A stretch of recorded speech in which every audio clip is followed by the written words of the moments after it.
प्रिय छात्रों, एक ये सवाल प्रश्नावली 1.1 से काफ़ी छात्रों को समझ में नहीं आ रहा है।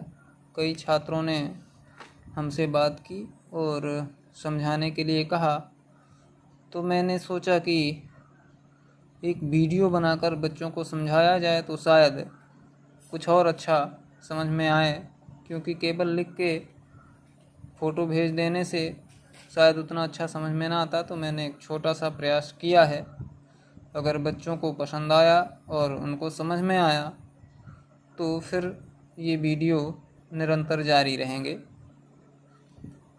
तो पहले प्रश्न देखते हैं। ये प्रश्नावली 1.1 का प्रश्न क्रमांक 2 है।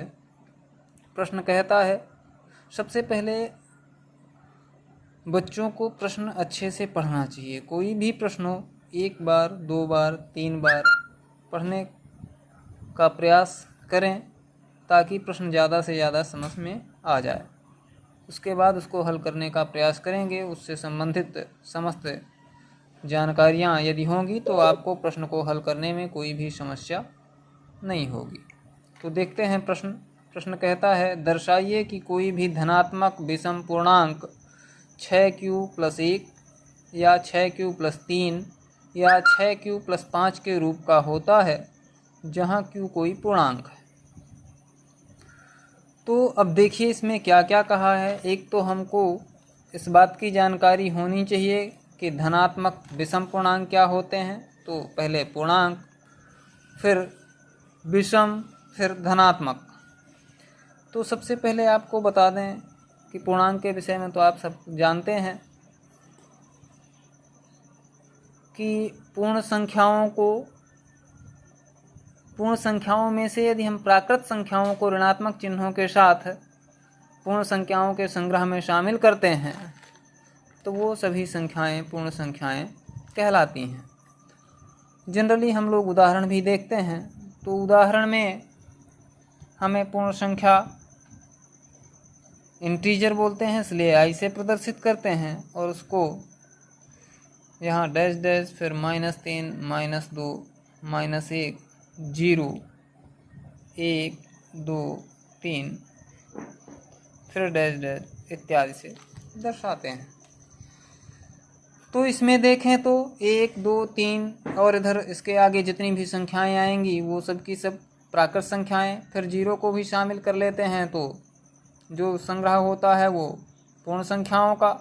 और जब हम 0 के साथ धनात्मक और विषम धनात्मक जो प्राकृत संख्याएं हैं उनको ऋण चिन्ह के साथ 0 के बाएं हाथ में लिख देते हैं तो ये जो संग्रह मिलता है ये पूर्णांक संख्याओं का होता है। और फिर उसके बाद हम विषम जानते हैं कि यदि पूर्णांक में जो संख्याएं 2 से विभाज्य हैं उनको सम संख्याएं कहते हैं, और पूर्णांक में जो संख्याएं 2 से विभाजित नहीं होती उन्हें विषम संख्याएं कहते हैं।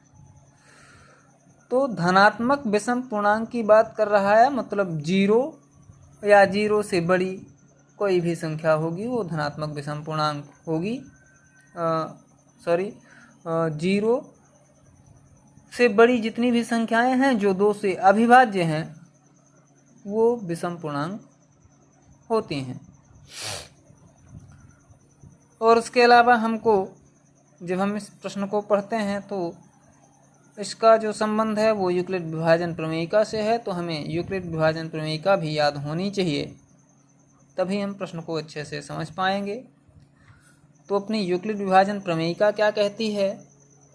यूक्लिड विभाजन प्रमेयिका के अनुसार 2 धनात्मक पूर्णांक a और b, यहाँ पर ध्यान देना है, 2 धनात्मक पूर्णांक a और b दिए रहने पर ऐसी अद्वितीय पूर्ण संख्याएं q और r विद्यमान हैं कि a बराबर bq+r, जहाँ r जो है 0 से बड़ा या 0 के बराबर हो सकता है लेकिन b से हमेशा छोटा होता है।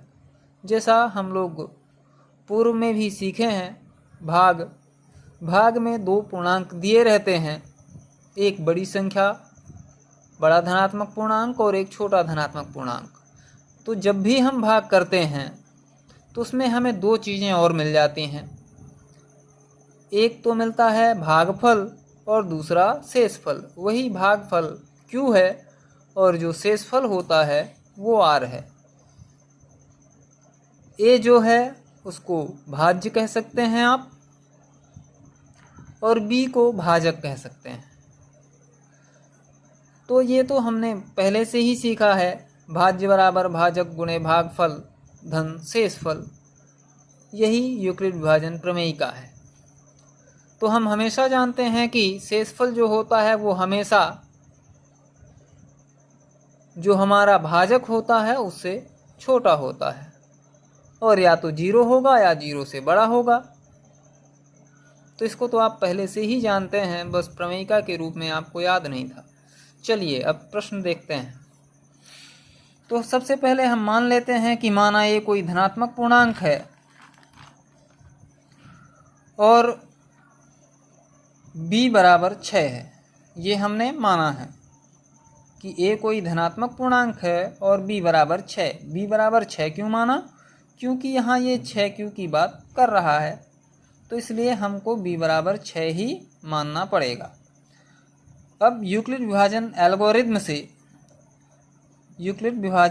एल्गोरिदम से a बराबर 6q प्लस r होता है, जहाँ q जो है वो बड़ा या बराबर होता है 0 के, और r जो है वो b से छोटा होता है।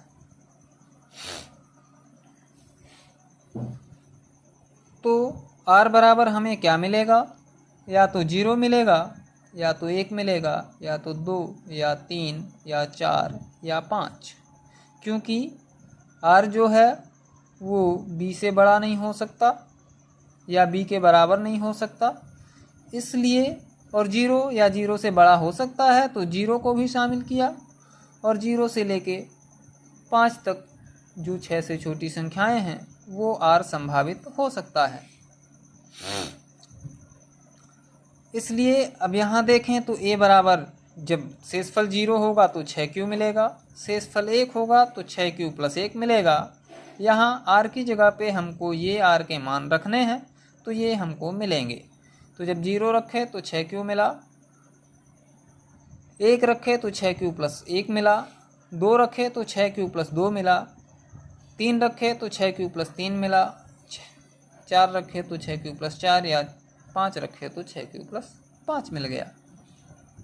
तो इसमें तो कोई कठिनाई नहीं होनी चाहिए, केवल हम यहाँ पे हर बार r के मान रख रहे हैं, है ना।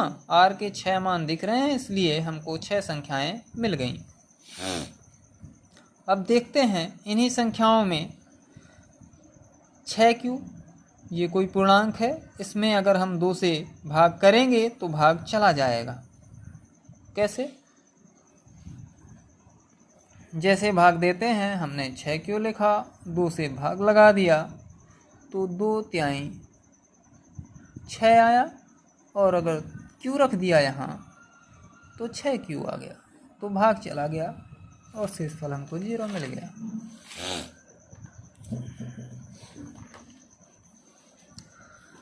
इसी तरह से हम 6q प्लस 2 में जब भाग देंगे तो भी भाग चला जाएगा।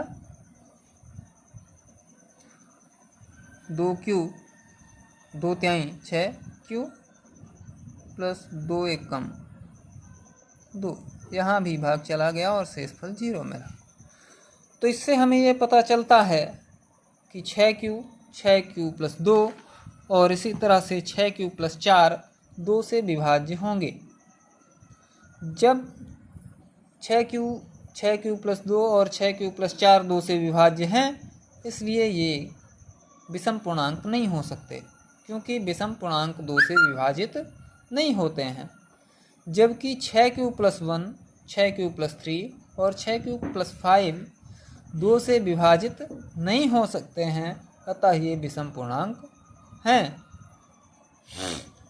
अतः हम कह सकते हैं कि कोई भी धनात्मक विषम पूर्णांक 6q प्लस 1 या 6q प्लस 3 या 6q प्लस 5 के रूप का होता है। तो अभी भी जिन बच्चों को समझ में ना आया होगा उनसे दोबारा बात हो जाएगी।